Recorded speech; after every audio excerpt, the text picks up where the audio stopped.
പഞ്ചായത്തുകാർ ഞങ്ങളോട് ചെയ്തത് ഒട്ടും സഹിക്കാൻ പറ്റാത്തതും വിചാരിക്കാത്ത കാര്യങ്ങളായിരുന്നു. ഹൈ ഗായ്സ്, ഞാൻ അപ്പിലു. തലേന്ന് രാത്രി തന്നെ നാളത്തെ കളിക്കുള്ള ചർച്ചകൾ മുഴുവനും തുടങ്ങി. എല്ലാവരുടെ ഉള്ളിലും കേരളോത്സവത്തിനപ്പുറം അതൊരു നാട്ടിലെ വേൾഡ് കപ്പ് ആയിട്ടാണ് കാണാറുള്ളത്. കാലിൽ കളിയുള്ളവനും ഇല്ലാത്തവനും അങ്ങനെ എല്ലാവർക്കും കളിക്കാൻ അവസരം കിട്ടുന്ന ഒരേ ഒരു ടൂർണമെന്റ്, കേരളോത്സവത്തിലെ മെയിൻ ഐറ്റം ഫുട്ബോൾ ടൂർണമെന്റ്. കൃത്യം 10 മണിയോടുകൂടി ഗ്രൗണ്ടിലെത്തിയതും തീരെ തോരാ ഒടുക്കത്തെ മഴ. 12:30യോടുകൂടി നമ്മുടെ ക്ലബിന് ഇറങ്ങാനുള്ള വിസിലടിച്ചു. പുതുപുത്തൻ ജേഴ്സിയും പലസ്തീന്റെ ഫ്ലാഗും പിടിച്ച് നല്ല രീതിക്ക് കളിച്ച് 4-1 ആദ്യ കളി വിജയിച്ചു. ആദ്യ റൗണ്ട് കഴിഞ്ഞതും രണ്ടാമത്തെ റൗണ്ട് പിറ്റേ ദിവസം ഉച്ചയ്ക്കാണ് തുടങ്ങിയത്. പതിവ് പോലെ വന്ന് ബൂട്ടും കിട്ടി രണ്ടാമത്തെ റൗണ്ടും ജയിച്ച് സെമിയും ജയിച്ച് ഫൈനലിലേക്ക് ഇറങ്ങുമ്പോൾ ഉള്ളിലുണ്ടായിരുന്നത് കപ്പടിക്കണം അട്ടിക്കണം എന്ന് മാത്രം. അങ്ങനെ മരിച്ച് പൊരുതി കളിച്ച് ജയിച്ച് കളിച്ച ജേഴ്സിയിലെ ചളിയും വിയർപ്പും എല്ലാതും പോകും മുന്നേ കപ്പും തൂക്കി പിടിച്ച് സ്വന്തം നാട്ടിലേക്ക് കയറി ചെല്ലുമ്പോ കിട്ടുന്ന ഒരു ഫീൽ ഉണ്ട്. അങ്ങനെ ഞങ്ങളെ കപ്പും ചോദിച്ച് പഞ്ചായത്തിന്റെ അടുത്തേക്ക് പോയപ്പോ പറഞ്ഞത് ഇന്ന് കപ്പൊന്നും കൊടുക്കണില്ല, 2 ദിവസം കഴിഞ്ഞിട്ടാണ് കൊടുക്കണത് എന്ന്. അതൊന്നും പറ്റൂല പറഞ്ഞ് ഞങ്ങൾ ചോദ്യം ചെയ്തു. കാരണം ഞങ്ങൾക്ക് അതിനുള്ള അവകാശമുണ്ട്. കഴിഞ്ഞ കൊല്ലം 192 പോയിന്റോട് കൂടി ഓവറോൾ ചാമ്പ്യനായി ഞങ്ങൾക്ക് ഈ നിമിഷം വരെ കപ്പ് പോയിട്ട് ഒരു കോപ്പ് പോലും തന്നിട്ടില്ലേ.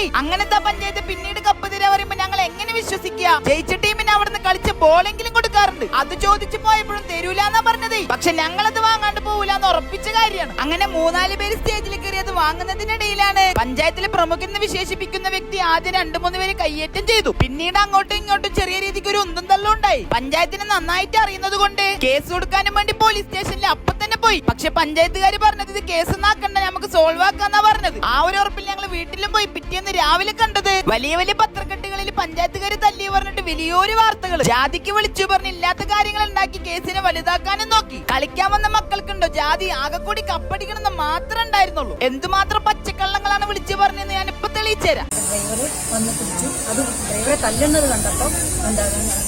ചെക്കന്മാര് ഡ്രൈവറെ തല്ലി പറഞ്ഞപ്പോ അയാൾക്ക് ഇവിടെ നിൽക്കാൻ പറ്റുമോ? ഉന്തി പറഞ്ഞ തല്ലി എന്നും തല്ലി പറഞ്ഞ കൊന്നു എന്നും പറഞ്ഞുണ്ടാക്കാൻ പോലും മടിയില്ലാത്ത കുറെ എണ്ണം. ജ്യേഷ്ഠൻ അനിമലുണ്ട്, അദ്ദേഹം അനിമലുണ്ട്. കണ്ടില്ലേ കേട്ടില്ലേ, സ്ക്രിപ്റ്റ് ആണ്. പച്ചക്കള്ളം ഉണ്ടാക്കി പറയണേ. 5-6 പേർക്കെതിരെ കേസെടുത്തപ്പോ അവർക്ക് ഒരു സമാധാനം കിട്ടിയിട്ടുണ്ടാവും. എല്ലാം കഴിഞ്ഞ് ട്രോഫി കൊടുക്കൽ ചടങ്ങിലേക്ക് ഞങ്ങളെയും വിളിച്ചു. അതും പോലീസുകാരെ പ്രൊട്ടക്ഷനിൽ നിർത്തിയിട്ട് ഞങ്ങൾ എന്താ ഗുണ്ടകളായോ? ഒരു കാര്യത്തിൽ ഒരുപാട് സന്തോഷമുണ്ട്. നമ്മൾ കാരണം നല്ല നല്ല ട്രോഫിയും മെഡലൊക്കെ ബാക്കിയുള്ളവർക്ക് കിട്ടി. പാസ്സായ 1.5 ലക്ഷത്തിൽ നിന്ന് ഇത്രയെങ്കിലും ചെലവാക്കിയതിന് ഒരുപാട് നന്ദിയുണ്ട്. ഈ ഒരു കപ്പിന്റെ പേരിലാണ് ഞങ്ങൾക്ക് ഇത്രയും അനുഭവിച്ചതും കേസടക്കം കിട്ടിയതും. അതുകൊണ്ട് തന്നെ ഈ കപ്പ് പഞ്ചായത്തിൽ തന്നെ ഇരിക്കട്ടെ, ഞങ്ങൾക്ക് വേണ്ടേ വേണ്ട. ഒരിക്കൽ പോലും ഞങ്ങൾക്കോ ഞങ്ങളുടെ ക്ലബിൽ കളിച്ചവർക്കോ അതിനോടുള്ള മോഹം തന്നെ ഇല്ലാണ്ടായി. ഒന്നേ പറയാനുള്ളൂ, അധികാരം എന്നത് ആരുടെയും കുത്തകയല്ല. അതൊന്നും കടയിൽ പോയിട്ട് വാങ്ങാനും പറ്റൂല. ഞങ്ങളെ പോലുള്ള സാധാരണക്കാരാണ് നിങ്ങൾക്കുള്ള അധികാരം നൽകുന്നത് എന്ന് ഉള്ളിൽ ഉണ്ടായാ മതി. അപ്പൊ സലാം.